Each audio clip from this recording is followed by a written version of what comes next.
Entonces, esperen que les voy a compartir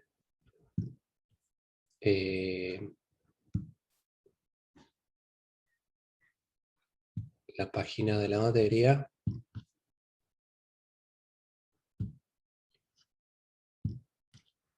Entonces, en el cronograma tuvimos que cambiar la fecha del parcial y movimos todo rígidamente como una semana, o sea, 2 clases más temprano. Entonces, hoy es 15 y vamos a ver oscilaciones de neutrinos. La clase que viene veremos interacciones de partículas con la materia y una introducción a detectores en física de altas energías. Y la última teórica va a ser sobre un ejemplo de un análisis en esta área. Entonces les voy a contar cómo es que se descubrió el bosón de Higgs. Después viene el segundo parcial, esto creo que sí es la fecha real, el 29 del 6. Y esta es la fecha que se movió en función de las necesidades que tenían algunos de ustedes. Después quedan 2 clases en el medio. Va a haber una clase de consultas antes del recuperatorio para aquel que lo necesite. Y queda una clase más que veremos. Yo probablemente les proponga a los auxiliares, si ellos no quieren utilizar esta clase para dar algo en particular que a ellos les parezca interesante para ustedes, o también estoy abierto a cualquier sugerencia. O sea, si quieren charlar sobre, no sé, materia oscura, astrofísica, toda aquellas cosas que tenga que ver con la materia, podríamos utilizar esta clase. Si ustedes me dicen un tema, yo podría preparar un tema de interés para ustedes. Esto es menú a la carta. Este, sobre cosas que tengan que ver con los temas de esta materia que podríamos aprovechar. Les menciono esto porque todavía no tengo bien pensado qué es lo que vamos a hacer con estas clases. Como se nos movió el cronograma, tenemos que redefinirlo. Pero bueno, entonces, el tema de la clase es oscilaciones de neutrinos y quedan 2 teóricas más antes del parcial. ¿Sí? Entonces, sí, vuelvo a compartir los slides. Bien. Entonces, como de costumbre, vamos a hacer un breve repaso de lo que vimos la clase pasada, si bien no tiene que ver con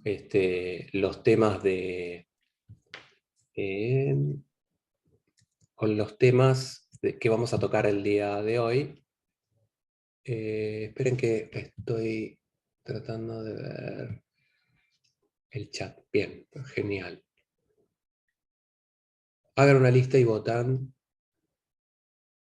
Muy bien. Bueno, entonces, ¿qué es lo que vimos en la clase pasada? La clase pasada lo que hicimos fue tratar de poner con un poco más de cuidado eh, la interacción entre el lagrangiano de Higgs y el lagrangiano de la interacción electrodébil, de modo tal de tener una teoría que se ajuste a la descripción que uno busca de los resultados experimentales. Porque uno puede hacer la teoría que se le dé la gana, pero queremos, de todos los infinitos lagrangianos de Yang-Mills más eh,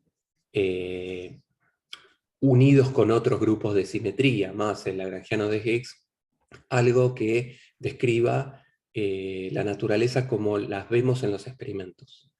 Entonces, el punto de partida fue el lagrangiano de SU2 left y uno de hipercarga, que vimos que era necesario juntar estas 2 teorías en una única teoría, de modo tal de tener una descripción correcta del electromagnetismo y la interacción débil. ¿En qué sentido? El electromagnetismo lo vimos fenómeno como consecuencia de una simetría U1 de carga, pero las interacciones débiles SU2 left no nos alcanzaba porque en las interacciones débiles los electrones right también participaban y la teoría era exclusivamente left. Entonces, una manera de solucionar ese problema, propuesta por Glashow, Weinberg y Salam, fue introducir una nueva teoría que sea una especie de rotación de parte de su 2 left con 1 de hipercarga. Entonces el bosón de gauge de la simetría de hipercarga y uno de los bosones de gauge de su 2 left, que acopla solo con las componentes left, ese par de, el espacio generado por esos dos campos, lo rotamos de modo tal de tener la interacción electromagnética y la interacción débil que acople de la manera correcta, o sea, con neutrinos left, pero con electrones y neutrinos right. Perdón, con electrones right y electrones left también. Entonces lo que hicimos fue asignar valores específicos de hipercarga a todas las partículas de la teoría, de modo tal, y con esos valores obtuvimos que una relación entre la corriente de Dirac electromagnética, la corriente de Dirac de una de la corriente de Dirac neutra de la interacción débil y la corriente de Dirac de hipercarga. Y lo que vimos es que con esa elección, los términos de interacción del lagrangiano se pueden escribir en términos de los campos físicos que uno conoce, que son el fotón y el zeta, que acoplan a las cosas de manera correcta en función a lo que uno ve en los experimentos, a cómo uno observa la naturaleza. Entonces hubo una elección caprichosa de parámetros, pero esa elección caprichosa es la que nos da una descripción adecuada del electromagnetismo y de las interacciones débiles. Hecho eso, la segunda cosa importante que vimos la clase pasada es el hecho de que los términos de masa, que en los lagrangianos son los términos cuadráticos en los campos, nosotros vimos varias veces en clases anteriores que, por ejemplo, tanto para el lagrangiano de Dirac como para el lagrangiano de Klein-Gordon, los términos de masa son términos cuadráticos en los campos, psi o phi. Pero que en esta teoría, en el marco de esta teoría, si uno incluye términos cuadráticos en los campos, al hacer una transformación de gauge, el lagrangiano pierde su invariancia. Entonces la teoría no nos sirve. Entonces, había un problema con las masas de las partículas. Tenemos una teoría que describe las cosas bien, pero en el que no podemos darle masa a las partículas. Entonces, para solucionar ese problema, lo que hicimos fue incorporar el lagrangiano de Higgs. Entonces vimos que nosotros ya habíamos discutido cómo es que funcionaba este mecanismo de Higgs, que partiendo de un lagrangiano de una nueva partícula que llamamos bosón de Higgs, a partir de que tiene un potencial con una simetría dada, a partir de un cambio de la descripción que llamamos ruptura espontánea de la simetría, los campos de gauge adquieren masa vía el término cinético del lagrangiano de Higgs, que es el término que tiene el de mu-phi, donde este phi es el doblete de campos complejos del lagrangiano de Higgs, y la derivada covariante es la derivada que incorpora los campos de gauge, ¿sí? Al b mu y a los W1, W2, W3, o las combinaciones lineales que son los campos físicos. Y a través de este término, cuando uno desarrolla explícitamente este término, aparecen términos cuadráticos en los campos de gauge, manteniendo la invariancia de gauge, porque tanto el lagrangiano de Higgs como el lagrangiano original, el pseudo left por una hipercarga, son lagrangianos invariantes de gauge. Entonces, logramos resolver el problema de las masas incorporando este lagrangiano de Higgs. Bien, una cosa que me quedó colgada, que probablemente me alcance al final de la clase para contarles algo muy breve, es que así como la clase pasada vimos cómo el lagrangiano de Higgs permite que aparezcan términos de masa, o sea, términos cuadráticos en los campos de gauge, existe una manera de utilizar el mismo lagrangiano, o digamos el mismo mecanismo, para darle masa a los fermiones, ¿sí? O sea, lo que vimos en la clase pasada es cómo adquieren masa los bosones de gauge, el Z, el W más, el W menos, pero no hablamos nada sobre los fermiones, sobre los quarks o sobre los leptones. Entonces, existe una manera en la teoría de darle masa a los fermiones, manteniendo la invariancia de gauge. Eso es algo que, si me alcanza el tiempo, probablemente se los cuente al final de la clase, ¿sí? Que están los slides que vimos la clase pasada. Bien, este es un resumen de lo que vimos la clase pasada. La clase de... Entonces, no sé si tienen alguna pregunta, pues vamos a cambiar un poquito de tema. El tema de hoy medio que sale de esta lógica. Así que no sé si Yo tengo alguno... una Sí, dale. pregunta. Me perdí dónde se ve en la ecuación el bosón de Higgs. Ok. ¿Recordás que este phi, a ver si tengo los slides de la clase anterior, los tengo acá. Este phi, o sea, el Ujú. lagrangiano de Dirac, está escrito en términos de un doblete de campos complejos, que yo llamé phi más y phi cero. Donde phi más es, a ver, están las anteriores, claro, acá está. Donde este phi más es un doblete de campos complejos. Es un campo complejo, escalar, phi 1 Ujú. más y phi 2, y lo mismo con el phi cero. O sea, acá tenés cuatro campos escalares reales, phi 1, phi 2, phi 3, phi 4, que eh, conforman este campo phi, del cual tenemos Ese este... campo phi es el que era como el sombrero. Bueno, el sombrero es el potencial. O sea, este Ah, sí, ok. potencial B es un potencial que tiene un término cuadrático, un término cuártico, y la forma de ese potencial en un espacio de Espacio 5 complejo. dimensiones, porque tenés 4 Mm. grados de libertad, más tengo que graficarlo, entonces son 5, es imposible graficar. Yo lo grafiqué para un campo escalar complejo, solo un Claro. complejo, pero no. Perdón que haga el shuffle de los slides, pero si vos tenés un campo complejo con 2 grados de libertad, lo puedes graficar tridimensionalmente y tiene esta forma funcional. Graficarlo Ah, en ok, 5 claro, dimensiones pero el para otro mí tiene es cuatro. imposible.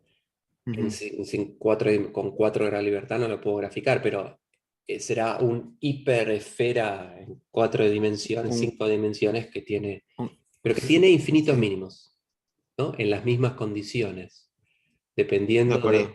de quiénes son estos parámetros. Eso es la estructura del potencial. Sí.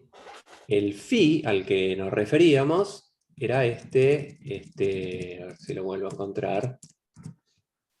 O sea, este lagrangiano de Higgs tiene un término cinético, que tiene la derivada mu de phi, la derivada mu de phi, más el término del potencial. Cuando vos reemplazás reemplazar la derivada covariante significaba agregar los campos de gauge. De acuerdo. ¿Sí? Entonces, es a través de este término, cuando lo elevas al cuadrado, que te aparecen cosas proporcionales al W, al cuadrado, a los campos de Gauge al cuadrado. Ahora, Ujú. ten en cuenta que este phi es una descripción del lagrangiano respecto del origen. Pero si Sí. nos paramos en el mínimo, donde el mínimo tiene algún valor que llamamos V, ¿sí? Y que depende Ujú. de los coeficientes de este potencial, eh, como el lagrangiano es invariante de gauge, y el lagrangiano, y este campo se puede escribir como, a ver si lo escribí explícitamente, perdón, yo ya me olvidé lo que escribí. No, bueno, creo que no lo tengo acá. Sí, sí lo escribí, pero no lo puedo encontrar fácilmente. Pero esto vos Está lo bien. podés escribir como un, un, el módulo y una fase. Esto vos lo podés escribir como Sí. un escalar más una fase, ¿sí? Y esa fase, como tenés 4 grados de libertad, y el grupo de simetría de este doblete es el SU2, entonces Ujú. tenés 3 generadores en SU2, entonces necesitas 3 grados de libertad de estos 4 para hacer un cambio de fase. Entonces, si vos quisieses cambiar la fase de este campo, necesitas 3 grados de libertad. Entonces, 3 de estos grados de libertad, perdón, quiero encontrar eso porque me va a ser útil para que lo entiendas. Pucha, no lo encuentro.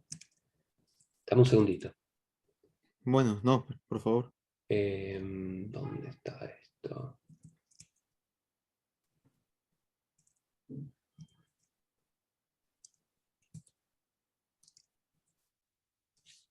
Eh,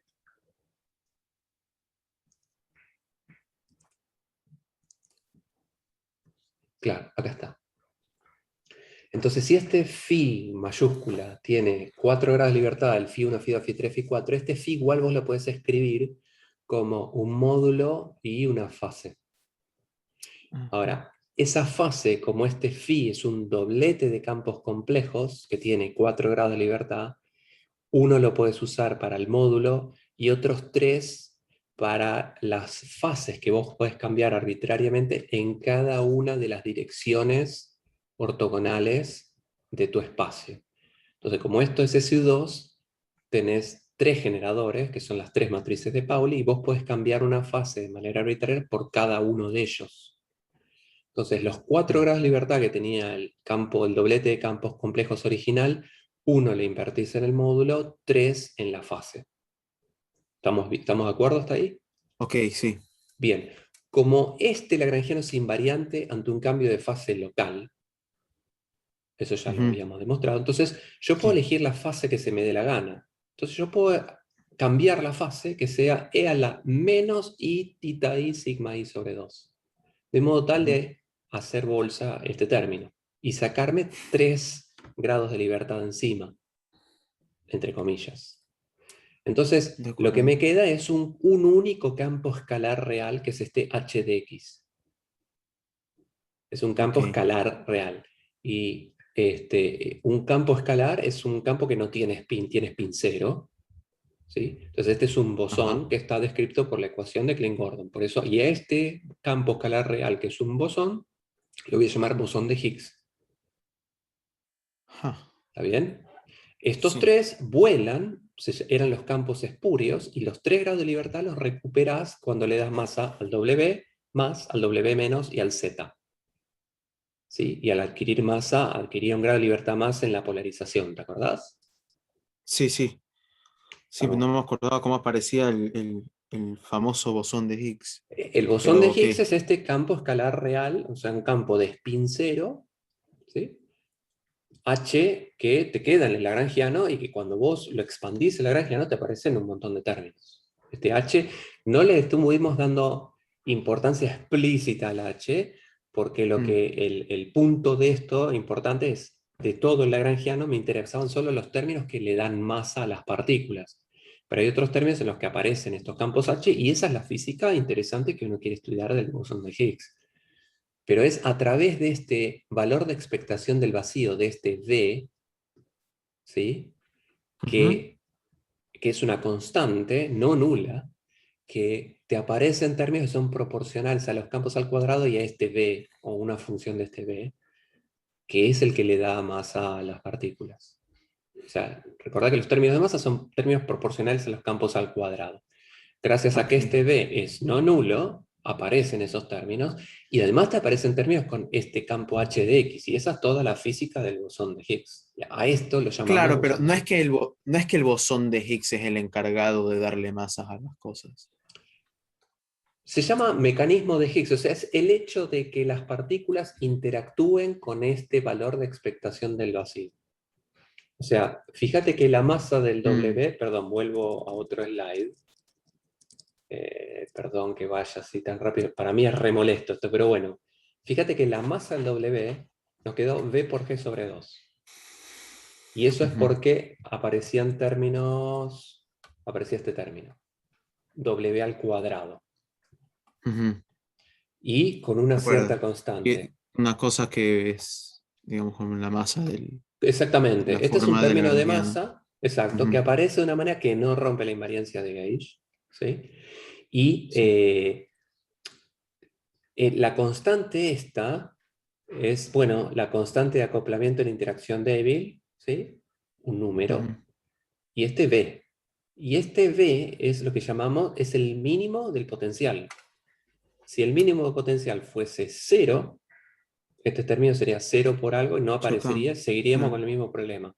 Entonces, gracias a que este campo, este doblete de campos complejos que llamamos el campo de Higgs, tiene un Ujú, valor de expectación no nulo, o sea, tiene un mínimo que no es cero, ujú, esa interacción entre el valor mínimo que tiene el campo de Higgs en el vacío y estos campos de Gauge, ¿sí? La ujú. interacción entre ellos es lo que le da masa efectiva a este campo W.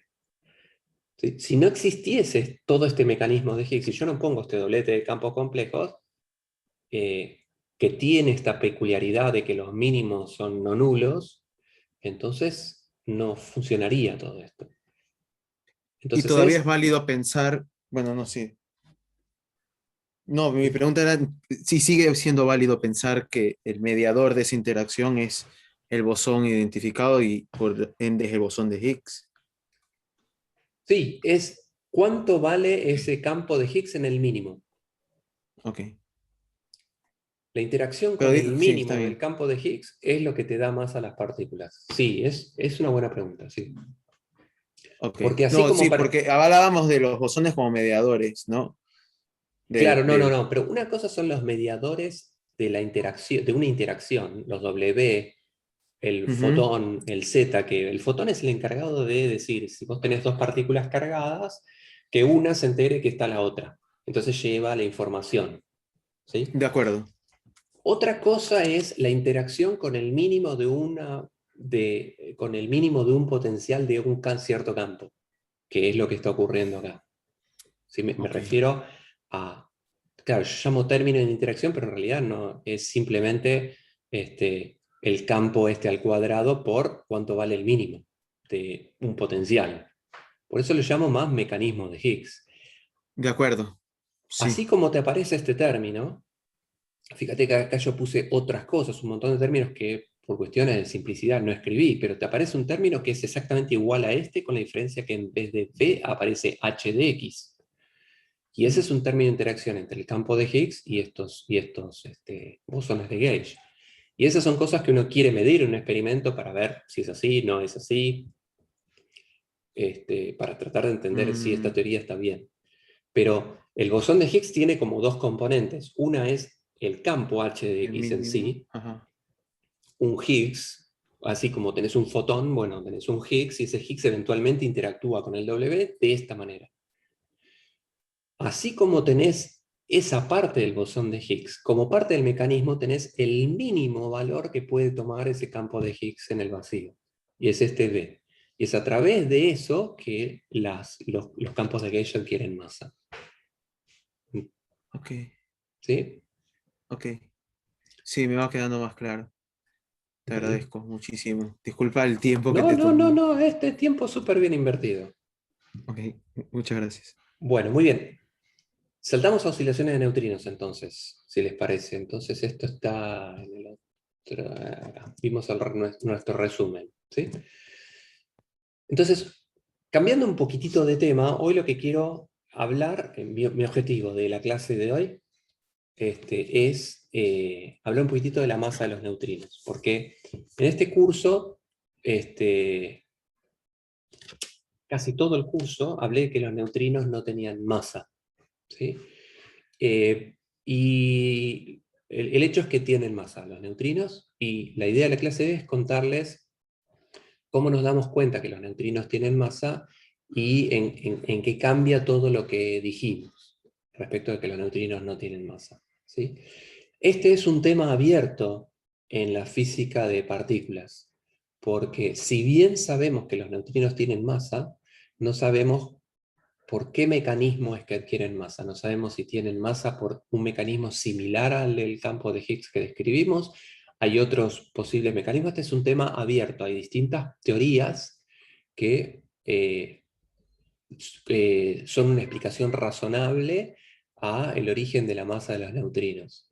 Los neutrinos se llaman sectores, los distintos ámbitos de la física de partículas. El sector de los neutrinos es un tema abierto al día de hoy, tratar de entender a estos bichos.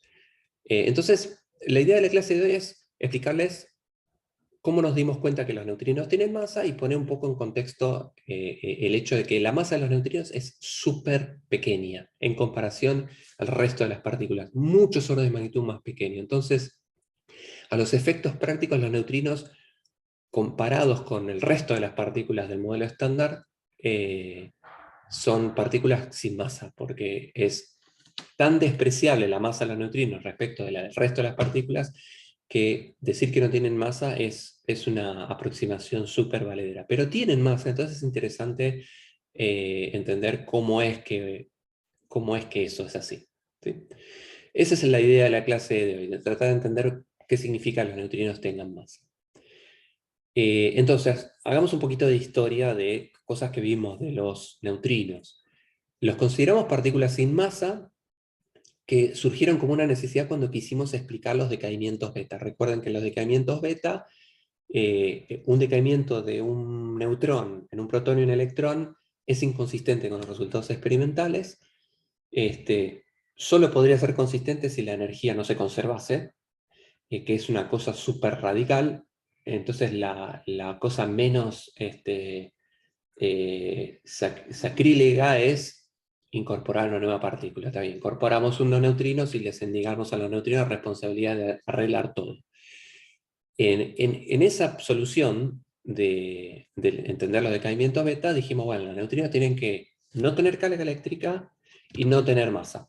Y entonces dijimos, bueno, no, existen partículas que no tienen carga eléctrica, no tienen masa, nunca nadie vio, y son los responsables de arreglar todos nuestros problemas, y seguimos para adelante. Y así fue como avanzamos. ¿Sí?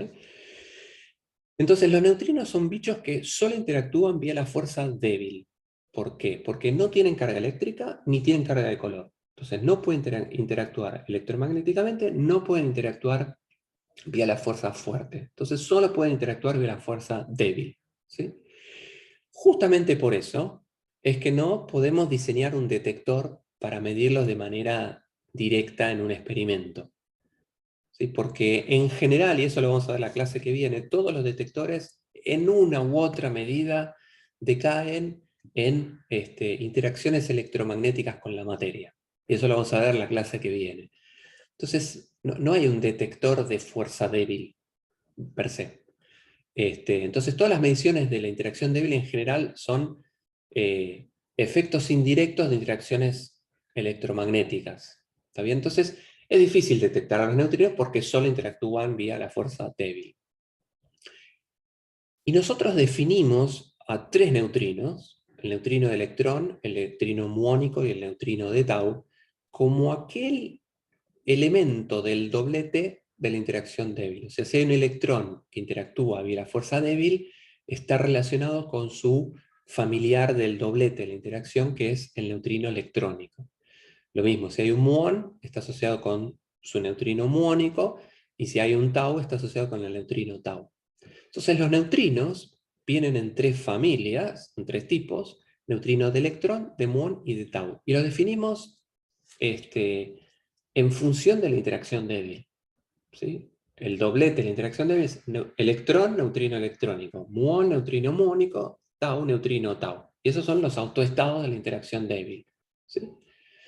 Bien, resulta ser que a principios de este siglo se descubrió que los neutrinos tienen masa, aunque tienen masas muy pequeñas. Para poner un orden de magnitud, las masas son más chicas que el electronvolt. Y les recuerdo que el electrón tiene una masa de medio mega electronvolt, o sea, 6 órdenes de magnitud más grande. El quark top tiene una masa de 170 gigaelectronvolt, ¿sí? Entonces son 11 órdenes de magnitud más grandes. Entonces los neutrinos realmente tienen masas completamente despreciables, ¿sí? Y como los neutrinos son bichos que no podemos detectar de manera directa, como que es difícil de detectar porque no interactúan electromagnéticamente, entonces es difícil crear un detector para verlos. Además tienen masas muy pequeñas, entonces si quiero medir una masa tan chiquitita, necesito algo que interactúa poquito, que tiene masa muy pequeña, es una cosa muy difícil de medir. Entonces se detectó mediante un fenómeno que es el tema de la clase de hoy, que se llama oscilación de neutrinos. ¿Sí? Como les dije, la física de neutrinos es algo que, para lo cual hay muchas propuestas y no queda del todo claro cuál es la propuesta correcta. ¿Mm? Eh, no obstante, este fenómeno de oscilaciones de neutrinos es algo que ustedes ya conceptualmente ya vieron en la carrera y que tiene que ver con algo fundamental de la mecánica cuántica, que es el hecho de que Si uno tiene un estado que es una mezcla de autoestados de un dado hamiltoniano, ¿sí? Un estado mezcla, o sea, un estado de un hamiltoniano que no es un autoestado, entonces ese estado va a oscilar con distintas probabilidades de estar en alguno u otro autoestado del hamiltoniano. ¿Sí? Entonces, este fenómeno de oscilaciones es algo que de alguna manera ustedes ya vieron y lo voy a volver a recordar en los slides que vienen, pero tiene que ver con algo esencial de la mecánica cuántica respecto de la evolución de un autoestado de hamiltoniano. Entonces, vamos a aclarar conceptualmente cuál es la idea, ¿no? Entonces, distingamos entre qué es un autoestado de la interacción débil y un autoestado del hamiltoniano, un autoestado de masa. Entonces, supongamos que tengo un decaimiento beta, ¿no? Tengo un protón que se transforma en un neutrón, un electrón y un neutrino. ¿Está bien? Esto es un decaimiento beta más, donde la radiación beta más es el positrón. Y sabemos que a nivel microscópico en realidad lo que ocurre es que un quark U se transforma en un D, emite un bosón W, este bosón se lleva la carga, una carga positiva, y el W decae en un par neutrino-electrón. Por el otro lado, yo puedo tener un decaimiento beta menos, en el que un neutrón interactúa con un neutrino, y eso me da un electrón y un protón. Y este diagrama, el diagrama de Feynman de este proceso, lo vimos cuando vimos el modelo de Fermi, ¿sí? Con un proceso completamente análogo al que vimos recién. Ahora, si el autoestado del hamiltoniano, en vez de ser el neutrino electrónico, fuese otro, supongamos que el autoestado del hamiltoniano no es el que nosotros llamamos neutrino de electrón, sino que es otro neutrino, llamémoslo nu. ¿Sí? Yo no, supongamos que el hamiltoniano tiene, supongamos que tenemos solamente dos neutrinos, neutrino de electrón y neutrino de muón. Y supongamos que el neutrino de electrón en realidad no es un autoestado del hamiltoniano, sino que los autoestados hamiltonianos son otros neutrinos que llamo nu1 y nu2. ¿Sí? Esos son los autoestados del hamiltoniano, o sea, son los autoestados de masa, son los tipos que si yo los creo, se mantienen en ese estado. ¿Sí? Entonces, por ejemplo, si este neutrino es nu1, bueno, ese es el nu1 que después interactúa con la interacción débil. ¿Está bien? Ahora, nosotros cuando vimos las interacciones débiles dijimos que cuando se aparece un electrón, del otro lado aparece un neutrino de electrón. Neutrino electrónico. Entonces, si digo que el neutrino electrónico no es el autoestado del hamiltoniano, entonces tendrá que ser una combinación lineal de los autoestados del hamiltoniano. Entonces, el neutrino electrónico, si no es el autoestado del hamiltoniano, es un autoestado de interacción débil, pero no es un autoestado total, no es el autoestado de masa de los neutrinos, será una combinación lineal de ellos, será una combinación lineal de este nu1 y nu2, que estoy pensando que son los autoestados del hamiltoniano. Todo es una cosa hipotética, ¿no? Bien, entonces, si tengo un neutrino electrónico, que es un estado de mezcla, la evolución temporal de este estado mezcla no es un estado estacionario. Y ustedes ya vieron en cuántica la evolución temporal de un estado mezcla de autoestados del hamiltoniano. Y lo que ven es que en función del tiempo, la probabilidad de que si yo mido este estado mezcla está en el estado nu1 o esté en el estado nu2, esté en los estados permitidos por la cuántica para que yo si mido, o está en nu1 o está en nu2. La probabilidad de estar en el estado nu1 o estar en el estado nu2 va fluctuando con el tiempo dependiendo de cómo sea el hamiltoniano. ¿Sí? Entonces, la probabilidad del estado total va fluctuando a través del tiempo también. Entonces, si va fluctuando a través del tiempo, no es un estado estacionario. ¿Sí? No está siempre en el mismo estado con la misma probabilidad. Su probabilidad va fluctuando dependiendo de quién sea el hamiltoniano. Entonces, si va fluctuando, se dice que oscila entre estar más cerca de estar en el estado nu1 o estar en el estado nu2. ¿Sí? Entonces, lo que me importa con esto es simplemente que se entienda la idea de una cosa que ustedes ya vieron en cuántica, de que si uno tiene un estado que es una mezcla de autoestados del hamiltoniano, la evolución temporal de un estado mezcla no es un estado estacionario. No es un estado de que si yo lo mido, siempre voy a medir lo mismo. Dependiendo cuándo mida, el hamiltoniano va evolucionando y tendré más chance o menos chance de estar en un estado o estar en otro estado. ¿Sí? Esa es la idea central que quiero que tengan en la cabeza. ¿Sí? Algo que ustedes ya vieron. ¿De acuerdo? Entonces, hablemos un poquitito ahora de, con eso en mente, de resultados experimentales que nos confrontan con el problema de los neutrinos. Entonces voy a hacer un poquitito de historia para ver qué es lo que pasó que nos llevó a esta situación.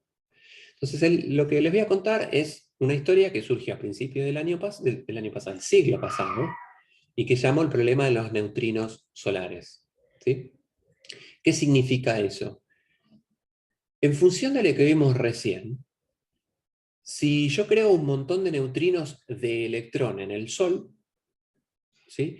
Si los neutrinos de electrón fuesen estados estacionarios, fuesen autoestados del Hamiltoniano, entonces, si son neutrinos de electrón, van a seguir siendo neutrinos de electrón y deberían llegar como neutrinos de electrón. Pero lo que vemos es que en realidad muchos de esos neutrinos cambian de tipo. ¿Sí? Entonces, la cantidad de neutrinos de electrón originales que se crean en el Sol nos llega una fracción de ellos. Y eso es lo que se llama problema de los neutrinos solares y es lo que les voy a tratar de contar cómo fue que se entendió ese problema. ¿Sí? Entonces lo que queremos entender es qué pasa con los neutrinos que vienen del Sol. Entonces, la primera pregunta que uno se haría es ¿por qué es que se crean neutrinos en el Sol? ¿Sí? Entonces, sabemos desde hace mucho tiempo cómo es que se produce energía radiante, cómo se produce radiación del Sol. Hay muchos mecanismos, pero a orden cero el Sol uno lo puede pensar como que es eh, es un estado en el que hay un montón de átomos de hidrógeno que están sometidos a temperaturas y presiones muy altas y que se fusionan en el segundo elemento de la tabla periódica, que es el helio. El hidrógeno, dos átomos de hidrógeno se fusionan en un átomo de helio. Ese es un proceso exotérmico, libera energía, y esa es la energía que emite el Sol. O sea, el Sol es una cosa que lo que está haciendo es quemando hidrógeno y transformándolo en helio. Y como resultado de eso, es que emite un montón de radiación. ¿Sí? Hay muchas maneras por las cuales el Sol en particular y todas las estrellas generan este tipo de radiación, pero la más sencilla de entender, es la siguiente. Si el Sol está lleno de átomos de hidrógeno a muy altas temperaturas y presiones, los átomos de hidrógeno tienen protones y electrones. ¿Sí? En particular, si uno mira los núcleos del átomo de hidrógeno, los protones pueden hacer decaimientos beta. Recuerden que el decaimiento beta transforma protones en neutrones. Entonces, algunos de esos protones decaen en neutrones y emiten positrones y neutrinos de electrón, porque el decaimiento beta es aquel en el que el protón se transforma en un neutrón, un positrón, que es la antipartícula del electrón, no del muón, del electrón, y un neutrino electrónico. Entonces, mediante estos decaimientos beta, se emiten un montón de neutrinos. Ahora, los dos neutrones que vienen de la transformación vía decaimiento beta de dos protones se transforman en dos neutrones y otras cositas. Esos dos neutrones se juntan con otros dos protones, total, están todos cerca, y forman un átomo de helio, el núcleo de helio, porque recuerden que el núcleo de helio son dos protones y dos neutrones. ¿Sí? Entonces, esta producción de protones, recuerden que son los núcleos de hidrógeno, entonces la fusión de átomos de hidrógeno en helio es lo que genera, en definitiva lo que está ocurriendo son decaimientos beta que transforman neutrones, y los neutrones les gusta juntarse con los protones y hacen núcleos de helio, que son núcleos muy estables. Recuerden que este es doble número mágico, dos protones, dos neutrones. La binding energy, cuando vimos la primera clase, es la más baja posible, les gusta ese estado, es un estado muy estable. Entonces este es un estado estable de menor energía al que les gusta irse a los cuatro átomos de hidrógeno. ¿Sí? Entonces, como la masa de los protones la masa de 4 protones es más grande que la masa del helio, porque el binding energy del helio es bastante grande, o sea, la energía de ligadura baja bastante en la energía por debajo de la masa de los 4 protones, entonces la energía del átomo de helio es más chica que la energía de los 4 protones originales, entonces salen dos positrones y 2 neutrinos con mucha energía. El átomo de helio queda ahí en el Sol, ¿sí? Entonces se está transformando, el Sol se va degradando porque pierde el hidrógeno y lo va transformando en helio. Después habrá otro tipo de cadenas que transforman helio en otras cosas y van muriendo las estrellas. Estos positrones emiten fotones, y esos son los fotones que vienen del Sol, ¿sí? Dependiendo de cuánta energía tengan estos positrones, o sea, dependiendo de cuál es la estructura del Sol, los fotones tendrán un espectro determinado. Por el Sol lo vemos amarillo, porque los fotones que vienen con una determinada longitud de onda, dependiendo de cómo es que se producen estos positrones. Y eso depende de cómo es la estructura del Sol. ¿Sí? A qué presiones, a qué temperatura está, cuánto hidrógeno tiene, cuál es la densidad y demás. Una estrella y otra se difieren en eso. Pero además salen escupidos estos neutrinos, que si no tienen masa o si tienen masa muy chiquitita, van a la velocidad de la luz. Y como prácticamente no interactúan con nada, porque recuerden que los neutrinos no tienen carga eléctrica ni carga de color, solo interactúan con la fuerza débil y con una probabilidad muy baja. Entonces los neutrinos que vienen del Sol atraviesan el espacio que hay entre el Sol y la Tierra y llegan a la Tierra, ¿sí?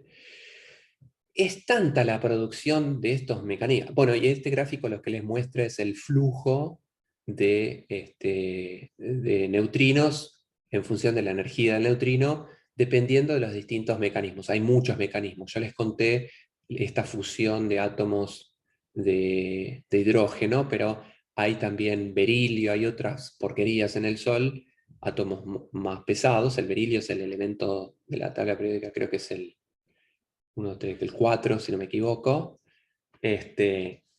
Entonces hay isótopos del berilio que también decaen y emiten neutrinos, con distintas energías, para tener una idea del orden de magnitud, ¿sí? Pero lo interesante es que el flujo de neutrinos es bestial, es 10 a la 11 neutrinos por centímetro cuadrado por segundo. Ese es el flujo de neutrinos solares. O sea que en este instante nos están atravesando millones de neutrinos a cada uno de nosotros, ¿sí? Tan bestial es la radiación de neutrinos que tiene una estrella, ¿sí? Ahora, como estos neutrinos tienen una sección eficaz muy chiquitita, si bien hay un montón, ninguno quiere interactuar con nada, de esos 10 a las 11 por segundo por centímetro cuadrado, solo uno de ellos interactúa con la Tierra, ¿sí? O sea, si bien hay un montón, como tiene una sección eficaz tan baja, todos atraviesan las cosas y quizás alguno interactúe, ¿sí? Bien, entonces, ¿cuál fue el problema? Ahora que tenemos una idea de por qué vienen neutrinos del Sol, la idea es, bueno, ¿cómo a alguien le gustaría hacer un experimento para medir ese flujo, ¿no? O sea, uno puede hacer una teoría, un modelo del Sol, o sea, hay un montón no sé si lo mencioné acá, sí, acá en mi último bullet decía, hay un modelo del Sol, o sea, la gente que estudia la física solar, tiene un modelo, o sea, si uno hace, no sé en qué materia es, en la estructura 2, uno puede hacer un modelo en el que tiene un gas de hidrógeno a condiciones extremas, muy altas presiones y temperaturas, y dependiendo de la densidad, de la temperatura, de todos los parámetros que describen ese problema, uno se puede hacer un modelo y predecir cuál sería, por ejemplo, el flujo de neutrinos. Entonces, dado que hay un montón de observaciones empíricas, un montón de resultados experimentales de la física solar, la radiación de cuerpo negro, mediciones de distancia, ¿no? de densidades, no sé, yo no soy experto en eso, pero hay un montón de resultados experimentales que dicen cómo es el Sol. Uno puede hacer un modelo solar con cosas que uno ya vio en la carrera, ¿sí? Con ese modelo del Sol uno puede predecir, por ejemplo, cuántos neutrinos emitiría el Sol. ¿Está bien?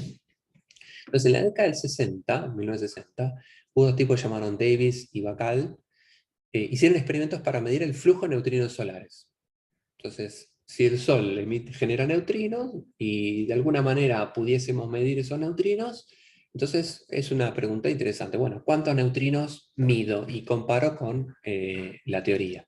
Eso fue lo que hicieron esos tipos, un experimento en una mina que se llamó Homestake, que lo que hicieron fue poner un tanque con 40.000 litros de una especie de lavandina que tenía cloro 37. Lo bueno de este experimento es que era relativamente, 40.000 litros de algo debe seguro que es caro, ¿sí? Pero si ese algo es lavandina, no es tan caro. Lo que tenía ese producto de limpieza es que tiene un isótopo del cloro que aumenta la sección eficaz con los neutrinos, o sea, esto permite hacer decaimientos beta menos, en el que un neutrino interactúa con uno de los eh, neutrones del cloro, y ese neutrón hace un decaimiento beta. Ese neutrón se transforma en un protón, entonces el cloro se transforma en el elemento químico que le sigue, que es el argón. El cloro está en la columna 7 de la tabla periódica, el argón en la columna 8, o sea, gané un protón, pero como el número másico sigue siendo el mismo, perdí un neutrón. Entonces un neutrón se transforma en un protón, un electrón y el neutrino. Y el neutrino la mandé al otro lado y esta ecuación se satisface. Entonces el proceso que ocurre es que si viene un neutrino solar, neutrinos de electrón, interactúa con un neutrón, hace un decaimiento beta y tengo el argón 37 y este electrón. En aquel momento uno diría, bueno, mido estos electrones y de alguna manera infiero que pasó un neutrino, pero lo interesante es que el argón 37 es radioactivo, y midiendo la radioactividad en ese tanque de 40.000 litros, uno puede decir cuántos argones 37 tengo, y voy a tener tantos argones 37 por cada neutrino que llegó. Entonces, midiendo la radioactividad en mi tanque, uno puede inferir cuántos neutrinos llegan, y eso es una medición del flujo, cuántos neutrinos llegan del Sol. Muy bien, lo interesante es que cuando ellos midieron, el flujo medido era un tercio de lo que el modelo del Sol predecía. O sea, el modelo del Sol predice tienen que llegarte 10 a la 11 neutrinos por centímetro cuadrado por segundo, y ellos medían un tercio de eso en su experimento. Este experimento lo hicieron en la década del 60 y el Nobel se lo dieron a estos tipos 42 años después. O sea que en el medio corrió mucha agua para entender cuál era este problema. ¿A qué me refiero con eso? Asombrosamente, en el momento en que hicieron este experimento y que el resultado dio mal por un factor 3, ¿sí? No hubo demasiado revuelo. No es que paren la prensa y esto estaba en los portales de todos lados. Eso no ocurrió. Y el motivo por el cual no se le dio tanta trascendencia a ese resultado fueron tres posibilidades. Podría ser que el modelo del Sol esté mal, y la predicción que me dice tiene que llegar de tanto estaba mal por un factor 3, que es un factor pi. Pongámosle, bueno, ¿a quién no se le ha escapado un factor pi en alguna cuenta? Puede ser que el modelo del Sol esté mal, ok. También puede ser que el experimento haya estado mal. Los tipos calibran mal, medían mal la radioactividad, calcularon mal una sección eficaz, vaya a saber. Puede ser que el experimento esté mal, pero también podría ser que lo que nosotros pensamos que tienen que hacer los neutrinos no es exactamente lo que los neutrinos hacen. O sea que nuestra idea de qué son los neutrinos quizás esté mal. Entonces había muchas cosas por entender, que hicieron que ese es un resultado interesante, pero que la gente no siguió con su vida para adelante. A fines de los 80, a principios de los 90, se hizo un experimento que se llamó Kamiokande, que era un experimento similar al que hicieron Davis y Bacall, pero con una técnica distinta. En ese caso usaron agua, en vez de tener este producto de cloro que hacía decaimientos beta, para que eso ocurra solo pueden medir neutrinos con una cierta energía. O sea, solo neutrinos que tienen una determinada energía pueden hacer ese proceso físico. Y eso limitaba mucho la estadística de esos experimentos. Típicamente podía medir 1 o 2 neutrinos por año, ¿no? Entonces, para hacer un experimento con cierta precisión tenían que correr muchos años y tenían incertezas estadísticas gigantescas. Entonces cambiaron la tecnología y lo que hicieron en Kamiokande fue usar un tanque gigantesco de agua pura, y lo que hacían es medir radiación de frenado o radiación de Cherenkov de los electrones empujados por los neutrinos. ¿A qué me refiero con eso? Si uno tiene un neutrino, ¿sí?, que viene con mucha energía, y ese neutrino interactúa con un electrón, bien interacción débil, con cualquier diagrama de Feynman de la interacción débil que nosotros hayamos visto, ese neutrino se transforma en un electrón, y ese electrón si este neutrino viene con mucha energía, este electrón sale con mucha energía. Y en particular, si el momento de este electrón es más grande que la velocidad de la luz en el medio, entonces dependiendo del medio, la velocidad, habrá ciertas velocidades del electrón que son más rápidas que la luz en ese medio, ¿sí?, provisto que este neutrino tenga mucha energía. Entonces este electrón emite fotones en un cono. A eso se lo llama radiación de Cherenkov. Esto que acabo de mencionar no pretende ser una explicación, para eso necesito varios slides para contarle qué es la radiación de Cherenkov. No sé, por ahí lo vieron en Electro, no tengo idea. Pero existe un mecanismo por el cual un electrón muy energético, a velocidades muy altas, más altas que la luz en ese medio, en el agua, emite fotones en un cono, en un cono con una cierta apertura que depende de la energía con la que va ese electrón. Entonces, si yo pongo un montón de detectores que miden fotones, y eso lo llamo fotomultiplicadores, y son cada una de estas esferitas que está acá, son detectores que si les llega un fotón, son capaces de medir una señal.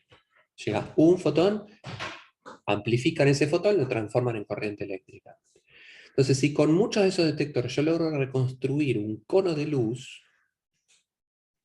midiendo la apertura de este cono, yo puedo determinar que viene un electrón con cierta energía.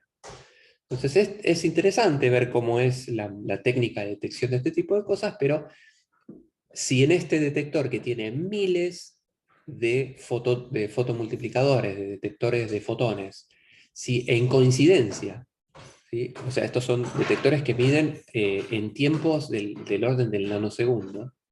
Entonces, si veo que dentro de una ventana muy chiquitita de tiempo, de repente se me prenden un montón de fotomultiplicadores con esta pinta particular, entonces yo puedo inferir que tuvo un electrón que solo puede haber generado esa señal a través de la presencia de un neutrino, ¿sí? Entonces, con este experimento Kamiokande, los tipos medían flujos de neutrinos, como esto es agua y el tamaño de este experimento gigantesco, la sección eficaz, o sea, cuántos neutrinos podía medir por unidad de tiempo, era mucho más grande que el experimento de Davis y Bacall. Bien, este dibujito lo que muestra es cuántos eventos, cuántos de estos circulitos observo en mi experimento en función del coseno del ángulo entre la dirección en la que yo creo que viene ese electrón y el Sol. Y entonces, que esto tenga un pico en 1, que el coseno de algo valga 1, significa que ese ángulo vale 0, o sea que los electrones venían de una dirección respecto al Sol con un ángulo 0. Entonces, esto lo que muestra es que lo que estaban viendo era básicamente neutrinos que venían del Sol. ¿Está bien? Bien, este experimento tuvo una versión mejorada en la década del 90, donde se puso más agua y nueva tecnología en un experimento bajo tierra, porque eso lo que hace es filtrar un montón de, además de llegarnos neutrinos, nos llegan otras porquerías de los rayos cósmicos, pero esas cosas no atraviesan tanto la materia, entonces si uno pone estos experimentos bajo tierra, filtra muchas de las cosas que parecen neutrinos y no lo son, llamamos fondos de rayos cósmicos. Entonces estos experimentos están típicamente bajo tierra, ¿sí? Y lo menciono y no explico el por qué este experimento podía distinguir entre neutrinos de electrón y neutrinos de muón. Cierro paréntesis.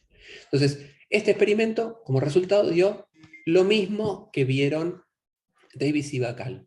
Lo que mostró este experimento es que con mucha más precisión, y además de la década del 60 a casi la década del 90, pasaron 30 años más, los tipos que estudiaban el Sol lo entendieron mucho mejor. Entonces, la física solar estaba entendida muy bien, en términos generales, con precisiones del 1 por 1000 o 1 por 10.000. Con lo cual, la predicción del flujo de neutrinos estaba muy bien predicha por ese modelo. O sea, si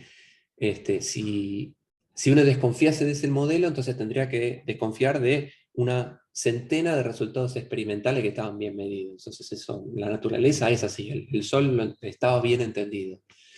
Entonces uno de los 3 problemas que mencioné en el slide anterior, de que quizás el modelo del Sol estaba mal, bueno, eso con el correr del tiempo hubo mucha evidencia experimental que confirmó que el modelo que se tiene del Sol actualmente está bien.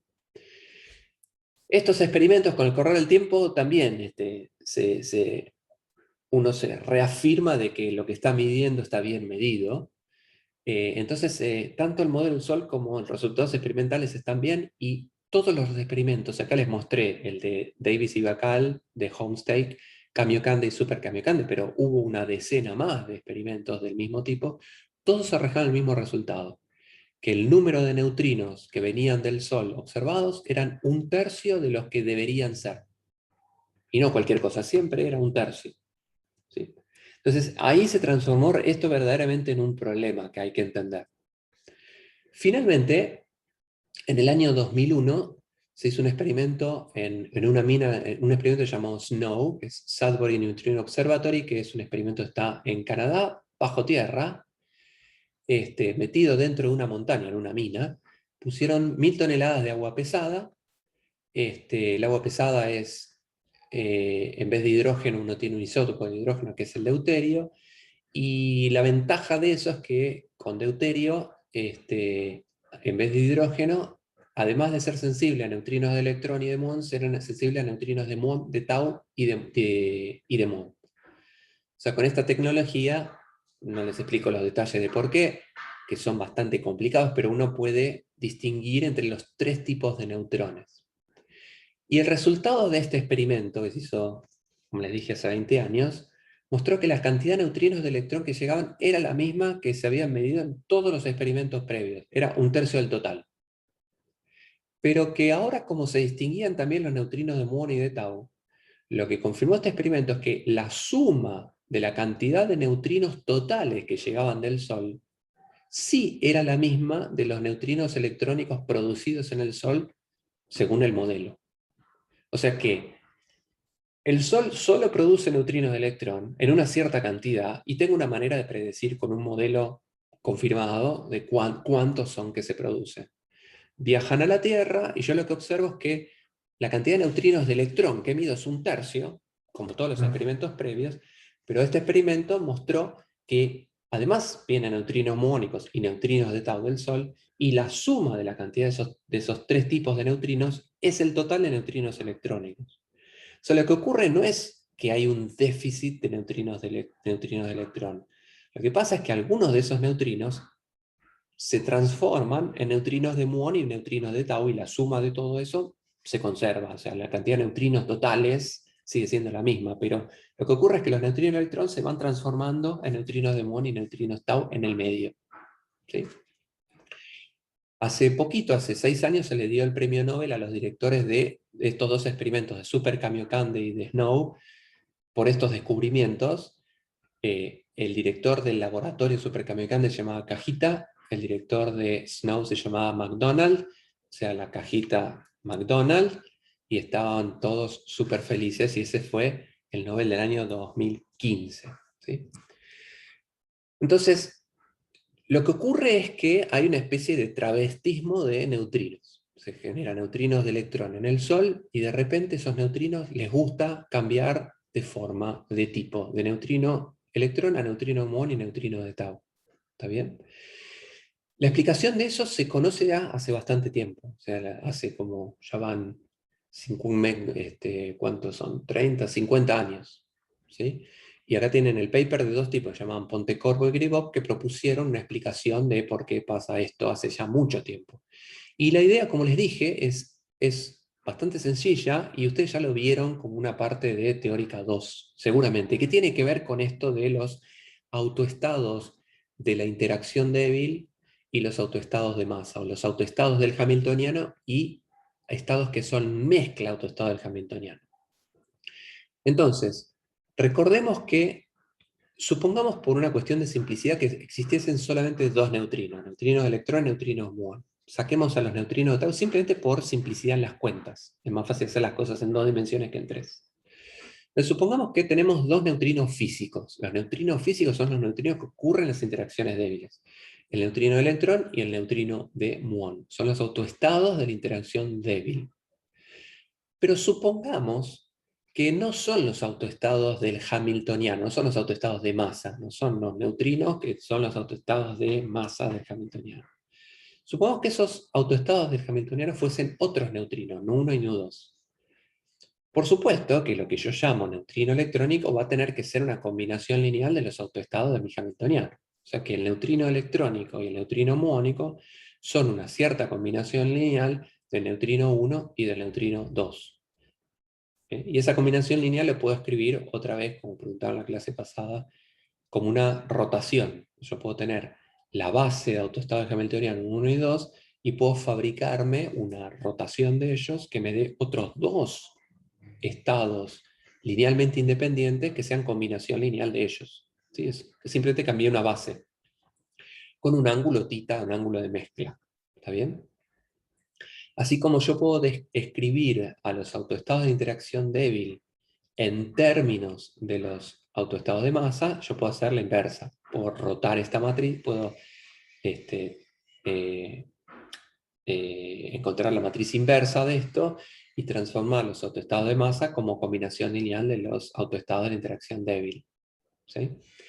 Bien, entonces si tengo un decaimiento débil como uno lo observa en la naturaleza, por ejemplo, un quark Q se transforma en un D emitiendo un W más, y ese W más interactúa con el doblete de la interacción débil, que es el positrón y su neutrino. ¿Sí? Bien, ahora, si el neutrino no es un autoestado hamiltoniano, va a ser una combinación lineal del nu1 y con el nu2, con un cierto factor, ¿no? Si el neutrino electrónico es coseno de θ nu1, seno de θ nu2, entonces coseno de θ nu1, seno de θ nu2, esto es el neutrino electrónico. Entonces, en realidad, desde el punto de vista del hamiltoniano, de los autoestados hamiltonianos, lo que ocurre son estos procesos. ¿Sí? Bien, sigamos con la locura. Supongamos que a un tiempo determinado, un tiempo inicial t0, se produjo un neutrino electrón por algún motivo. ¿Sí? Muy bien, entonces, ¿cómo describo ese estado neutrino electrónico? Lo puedo describir en términos de la combinación lineal de los autoestados hamiltonianos. Puedo escribir el neutrino electrónico a tiempo cero, va a ser un cachito del neutrino 1, un cachito del neutrino 2. ¿Sí? Muy bien, ahora, eso es el estado del neutrino a tiempo cero. Me pregunto ahora, ¿cómo es la evolución temporal de ese estado? O sea, ese neutrino electrónico que generé, que es un estado mezcla autoestado hamiltoniano, ¿cómo evoluciona en el tiempo?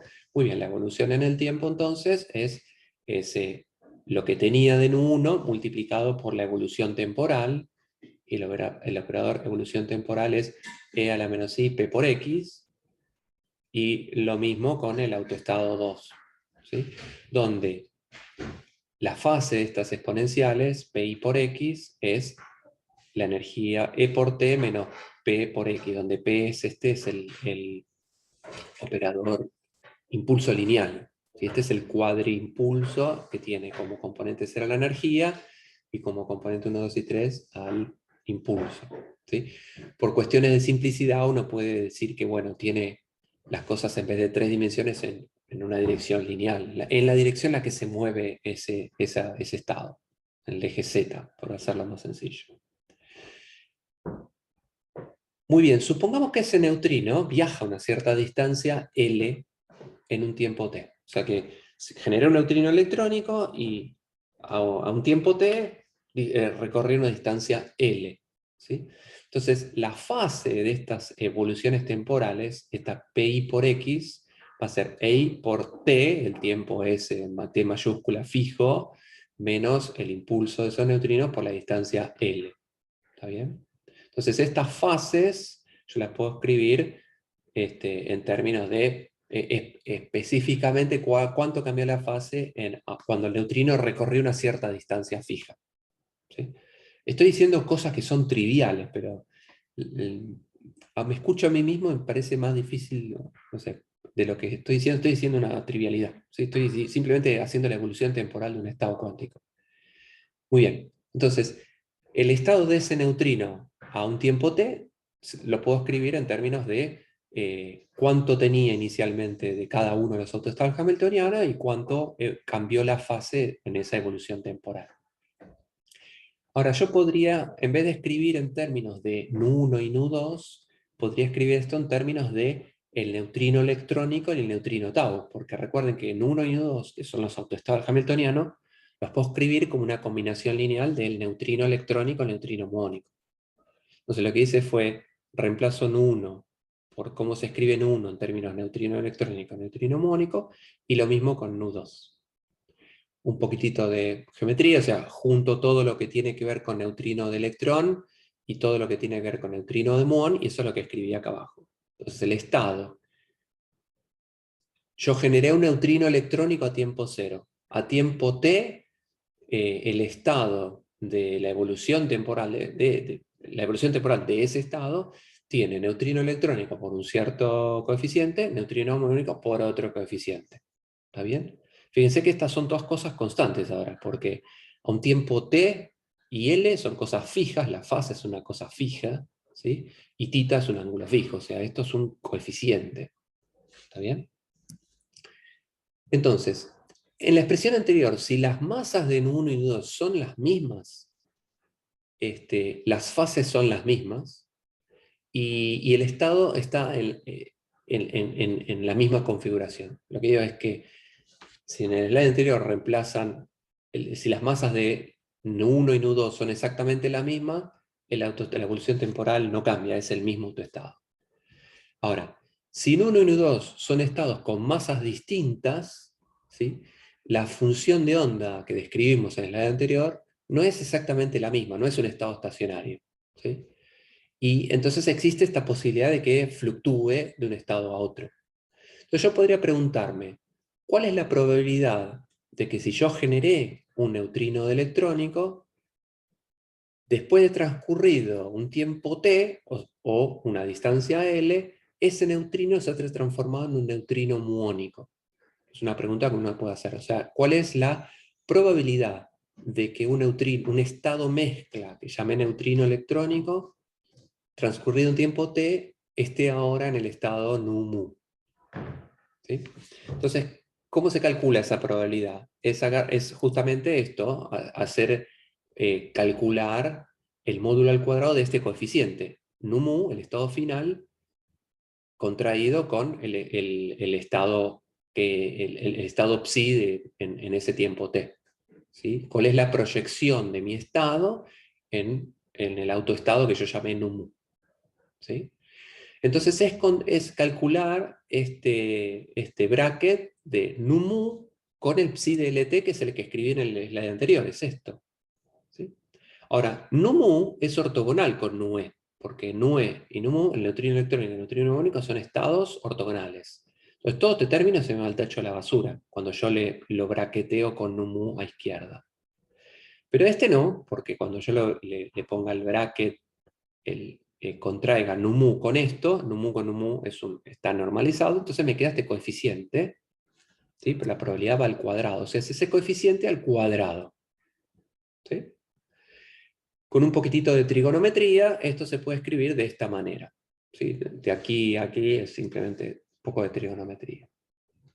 Entonces, la probabilidad de que un neutrino electrónico que yo generé a tiempo cero, a tiempo t, se transforme en neutrino, lo que yo llamo neutrino muónico, tiene esta forma funcional. ¿Sí? Depende de este ángulo θ que me dice cómo es que rota la base de neutrino electrónico muónico a neutrino 1, ¿no? O sea, cuál es la relación entre los autoestados de interacción débil y los autoestados de interacción, los autoestados hamiltonianos, y de estas fases. Entonces vamos a darle un poquito de bola a quiénes son estas fases. ¿Sí? Φ1 menos Φ2 lo voy a llamar delta Φ1,2, la diferencia de fases. Y como recuerden que las fases eran E por T menos P por L. ¿Sí?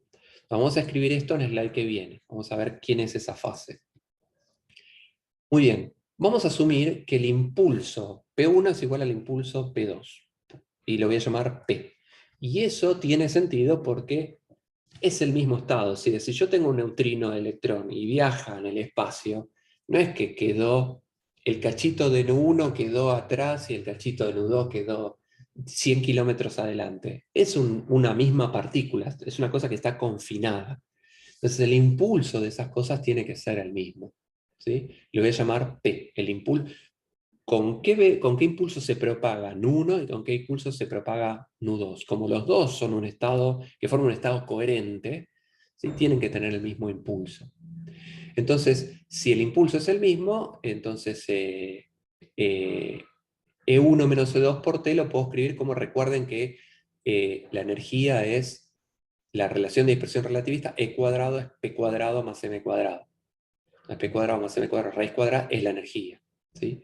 Entonces, y acá hacemos la salvedad de que los neutrinos van a velocidades cercanas a la de la luz, ¿no? O que la masa es muy pequeña.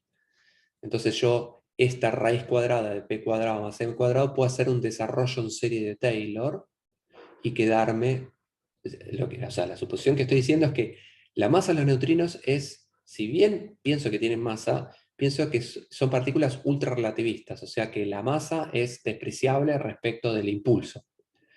Y eso tiene sentido pensando que los neutrinos van casi a la velocidad de la luz. O sea, son partículas casi sin masa. Entonces, si la masa es muy chiquitita, puedo hacer un desarrollo en serie de Taylor y quedarme con la expresión a orden 1. ¿Sí? Entonces, con esas aproximaciones uno puede escribir la diferencia de fases, esta delta phi 1, 2, en términos de la diferencia de masas entre el Nu1 y Nu2. ¿Sí?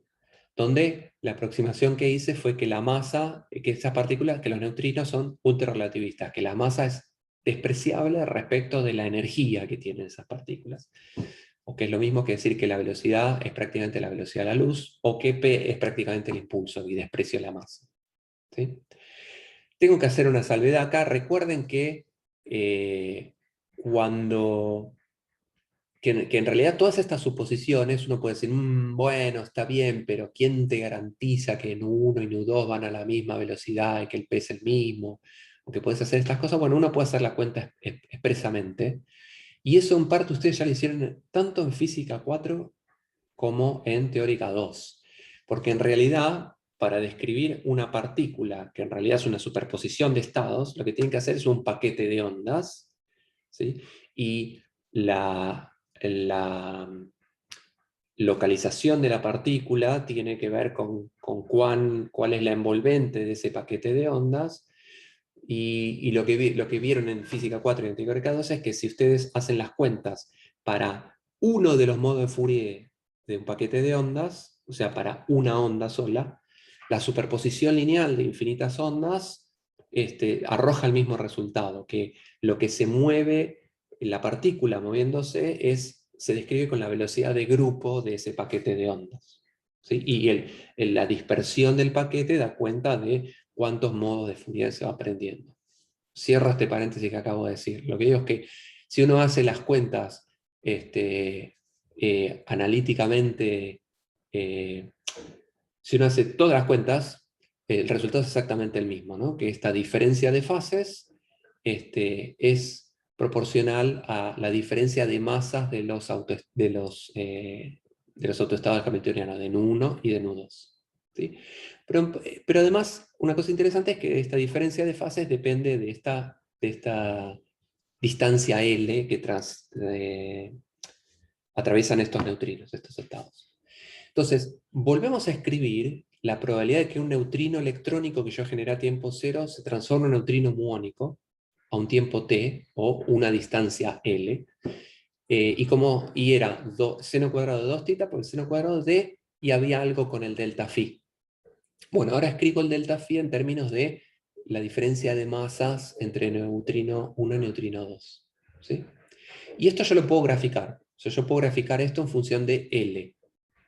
¿Sí? Para una dada energía y un cierto valor de delta M elijamos algunos valores de delta M, de tita y de la energía de los neutrinos, valores que uno típicamente ve en los experimentos, y uno puede graficar esta probabilidad. Entonces el azul es la probabilidad de que si yo generé un neutrino electrónico a tiempo cero, o sea, la probabilidad de que sea neutrino electrónico a tiempo cero es 1, es lo que generé. Pero la evolución temporal, o que es lo mismo que la evolución en distancias, fluctúa, ¿sí?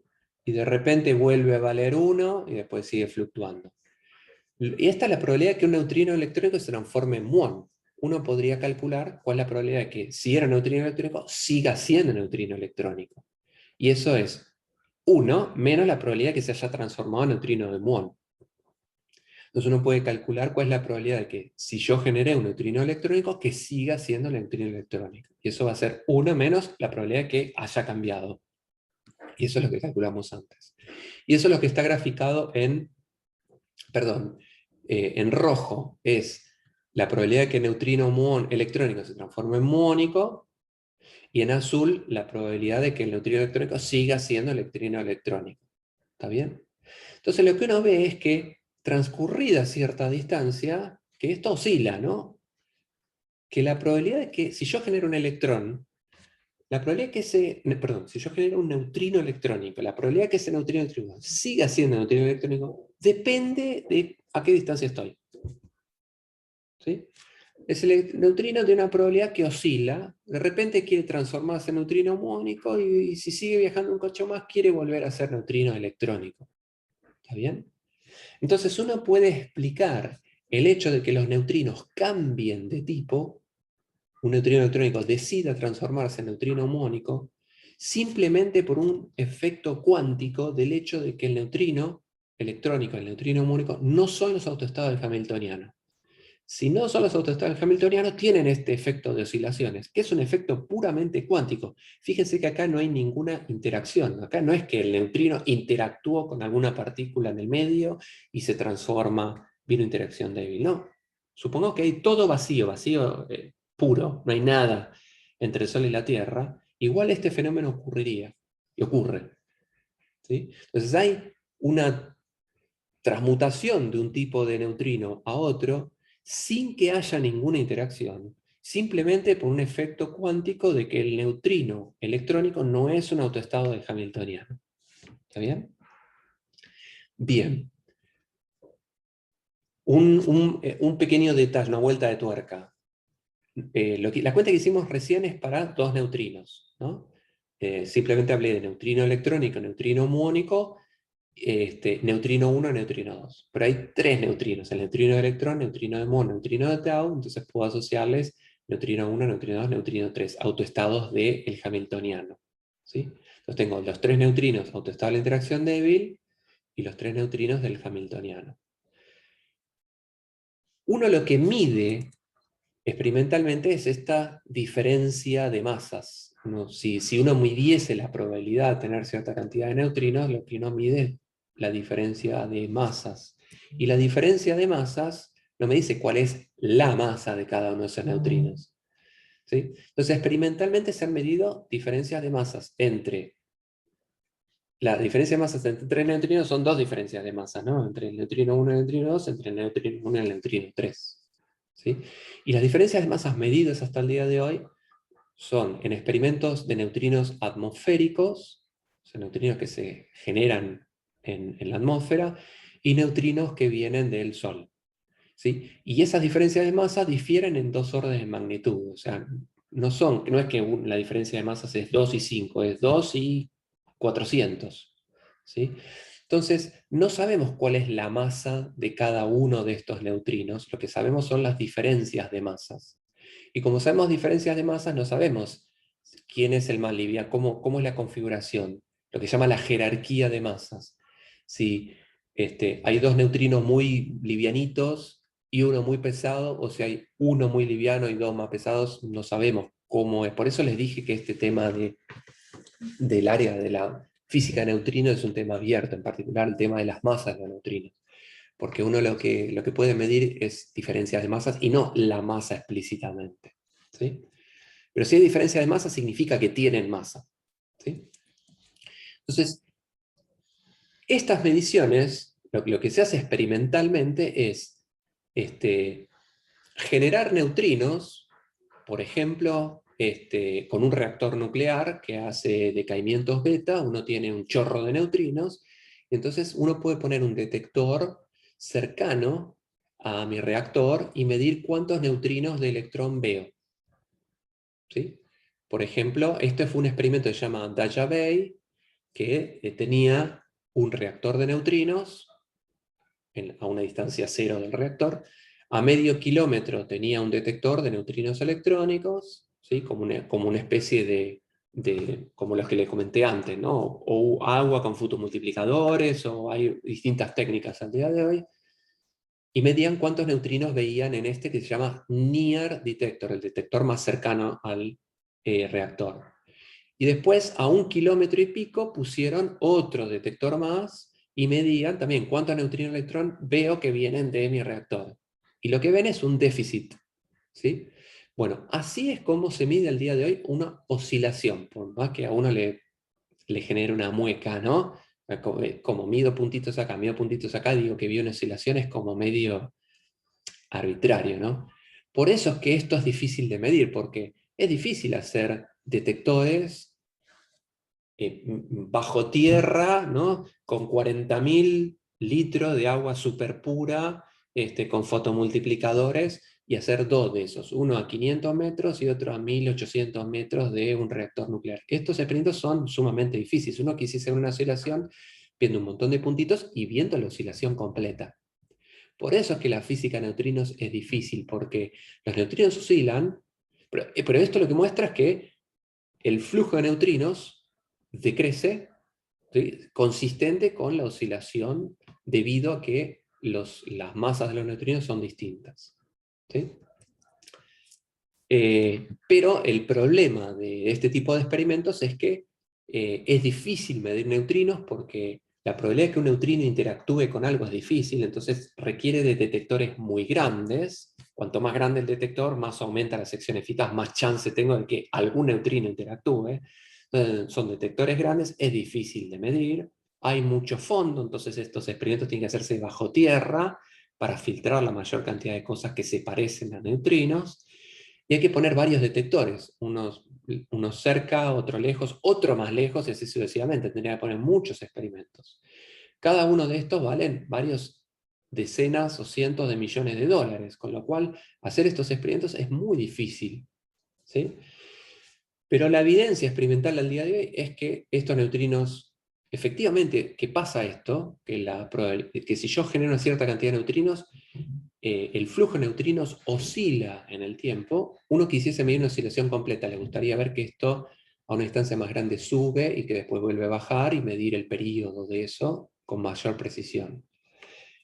Y eso se está haciendo. Actualmente hay un experimento que se llama DUNE, que se llama, DUNE significa Deep Underground Neutrino Experiment, y es el caballito de batalla de la física de altas energías en Estados Unidos, por la próxima década al menos.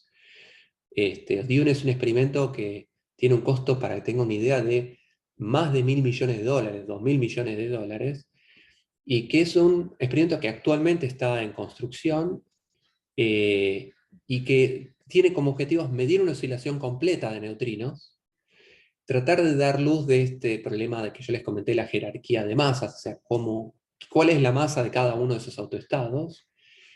También, bueno, permite estudiar supernovas y hacer otros experimentos como ver si el protón decae o no, que solo uno lo puede hacer con física de neutrinos. O sea, este experimento es un experimento ambicioso, porque es costoso, pero trata de responder preguntas que son interesantes. Yo no participo de este experimento, no le hago propaganda, sino lo menciono porque es el experimento más importante de física de partículas en los Estados Unidos por varios años.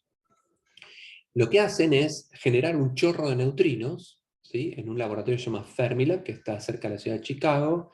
Ese chorro de neutrinos lo focalizan y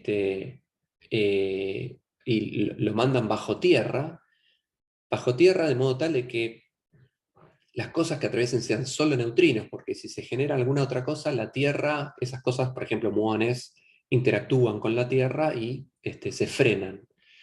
Entonces, ese chorro de neutrinos viaja por dentro de la Tierra y lo que se hace es a 1300 kilómetros poner bajo tierra también, para filtrar fondos, un detector de neutrinos. Ese detector de neutrinos es son como 4 piletas que en conjunto son del tamaño de la cancha de River, para que tengan una idea del tamaño, lleno de un montón lleno de fluido, creo que es agua o algún isótopo, no sé si de deuterio, o sea, algún líquido, con lo cual los neutrinos interactúan, emiten señales que son medidas con distintas tecnologías que se están estudiando y se están construyendo al día de hoy, para reconstruir cómo es la evolución de la interacción de ese neutrino con la materia. Cuanto más grande sea, más chances tiene uno de medir neutrinos, pero meter material tan puro y tecnología sensible, 1000 metros bajo tierra, del tamaño de la cancha de River, es costoso, pero bueno, ese es el desafío que tiene este experimento Dion. Entonces, esto se le muestra como un ejemplo de experimentos dedicados específicamente a medir con precisión, entre otras cosas, este fenómeno de oscilación de neutrinos, porque es necesario tener mediciones precisas para poder decir cuál es la relación de las masas entre los neutrinos. Pero de lo que no hay dudas es que los neutrinos tienen masa, porque oscilan, y oscilan por este mecanismo de Pontecorvo que les conté hace un ratito. Entonces, bueno, sí, me quedan 2 minutos. Si hay una pregunta de Matías, Pierre también puede dar cuenta de las oscilaciones, se da cuenta de neutrinos que llegan. OYESE es un observatorio que hay acá en Argentina, que se diseñó para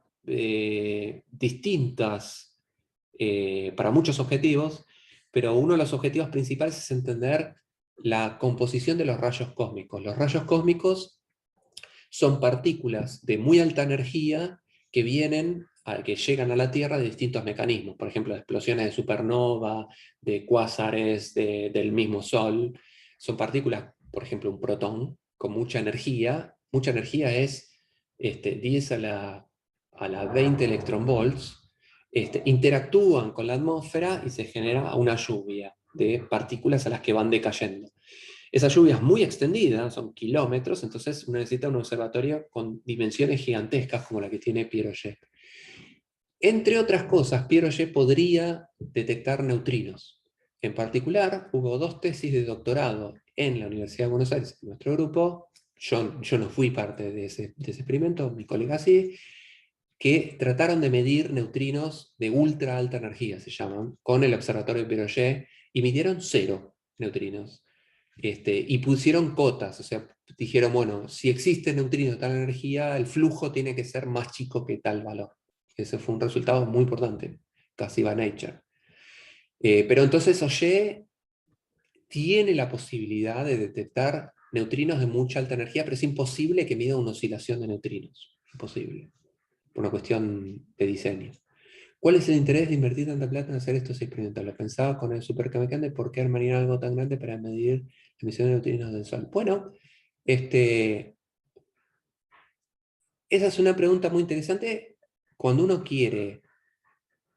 A ver, esto da para que lo charlemos durante horas, ¿no? Pero avanzar en ciencia significa tratar de entender los límites de un determinado problema y ver cómo podría uno responder ciertas preguntas, ¿sí?